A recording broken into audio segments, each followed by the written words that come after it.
తరపున నేను దళిత బహుజన ఫ్రెండ్. ఇక్కడ ఇరకల కనకయ్య వాళ్ళ ఇంట్లో ఉన్నాము. ఇరకల కనకయ్య చేసిన నేరం ఏంటంటే, ఈయన వెట్టి చాకిరి చేశాడు. ఒక కుటుంబం దగ్గర, ఒక కట్కైన ఒక షాబుద్దీన్ దగ్గర 1 సంవత్సరం పాటు వెట్టి చాకిరి చేశాడు. ఏ పని చెప్తే ఆ పని చేసుకుంటూ వాళ్లకు చాలా నమ్మకంగా పనిచేశాడు. నమ్మకంగా పనిచేసి లక్షన్నరకు సంవత్సరానికి 1,00,000 ఇచ్చి ఈయన చేత వెట్టి చాకిరి చేయించిండ్రు. ఆయనకు అది సరిపోక ఇంకొక దగ్గరికి వెళ్ళి చూసుకొని పనిచేసిన పాపానికి ఆయన మీద దొంగతనం మోపి 4 గొర్రెలను ఎత్తుకెళ్ళాడని చెప్పేసి ఈయన మీద అబద్ధపు కంప్లైంట్ ఇచ్చి ఒక 4 గొర్రెలు పోయిందని పోలీస్ చేత ఆయన నిలబడి మరి అతి దారుణంగా కొట్టించారు. కొట్టడం అంటే మామూలుగా ఇట్లాంటి కొట్టుడు కాదు. కాలు 2 కాలుని ఒక బోన్లో పెట్టేసి కట్టేసి కరెంట్ షాక్ పెట్టి, అది మనుషులు చేసే పనేనా? ఒక పోలీసు వ్యవస్థ చేసే పనేనా?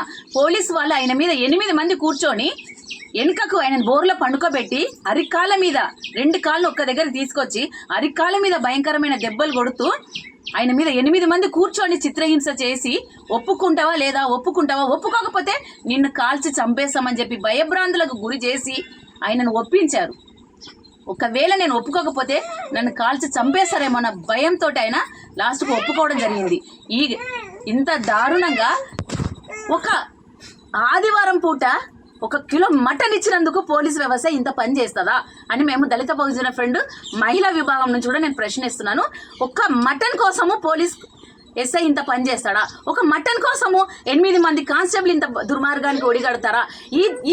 ఈ రాష్ట్రము మహిళలు, దళితులు, ఎస్టీలు పోరాడితే వచ్చిన ఈ తెలంగాణలో ఇది ఏంటి దౌర్జన్యాలని మేము కూడా ప్రశ్నలు వేస్తున్నాము. ఈ కనకయ్యకి ఇప్పుడు మేము దళిత బహుజన ఫ్రెండ్గా, కేవీపీఎస్గా తప్పకుండా ఈ కుటుంబానికి మేము అండగా ఉంటాము. ఇంతటి దారుణమైన ఈ పోలీస్ వ్యవస్థను కూడా ఎదిరించడానికి కోసము వీళ్ళ మీద కంప్లైంట్ ఇచ్చాము. నిన్న వెళ్ళి ఎస్సీ కమిషన్, నేషనల్ ఎస్సీ కమిషన్కి కంప్లైంట్ ఇచ్చాము.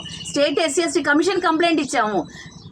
అదేవిధంగా రేపు మానవ హక్కుల కమిషన్ కూడా కంప్లైంట్ ఇస్తాము. నిన్న కలెక్టర్ని కూడా వెళ్ళి కలిశారు, డీజీపీని కూడా కలిసాము. ఇంత దారుణంగా ఒక ఎస్టీ అతన్ని పట్టుకొని ఇంత దొంగతనాన్ని నువ్వు ఒప్పుకో, చెయ్యని నేరాన్ని ఒప్పుకోమని చెప్పి కొట్టడం అంటే ఇది ఒక సినిమా. ఇంతకుముందు ఒక జైభీం సినిమా చూసాము. ఆ జైభీం సినిమా కన్నా కూడా దారుణంగా ఉంది. ఇంకా ఇది నిజంగా జరుగుతుంది ఇక్కడ. కాబట్టి ప్రతి ఒక్కరు కూడా స్పందించాలి. మన వాళ్ళకే ఇది జరుగుతుంది. ఇది దొంగలు విజయ్ మాల్యా లాంటి వాళ్ళు ఎంత పెద్ద దొంగతనాలు చేసేసి విదేశాలు పారిపోయే వాళ్ళ గురించి ప్రశ్నలు వేయడానికి ఈ పోలీస్ శాఖకు చేత కాదు, ఈ ప్రభుత్వానికి చేత కాదు. కానీ దొంగతనం చెయ్యకపోయినా నేరాన్ని మోపి కొట్టారంటే ఇది ఎస్సీ ఎస్టీ వాళ్ళ మీద మాత్రమే ఇది జరుగుతాయి. కాబట్టి మనం ఎస్సీ ఎస్టీ వాళ్ళందరం కూడా ఏకమై ఇలాంటి దౌర్జన్యాన్ని అరికట్టాలని చెప్పేసి ఎవరైతే చేశారో ఈ ఎస్ఐ మీదను 8 మంది కానిస్టేబుల్ మీద కూడా ఎస్సీ ఎస్టీ పిఓ యాక్ట్ ప్రకారం వాళ్ళందరూ కూడా నిందితులు, వాళ్ళ మీద ఎస్సీ ఎస్టీ యాక్ట్ వేసి వాళ్ళని అందరినీ కూడా అరెస్ట్ చేయాలని మేము డిమాండ్ చేస్తున్నాం.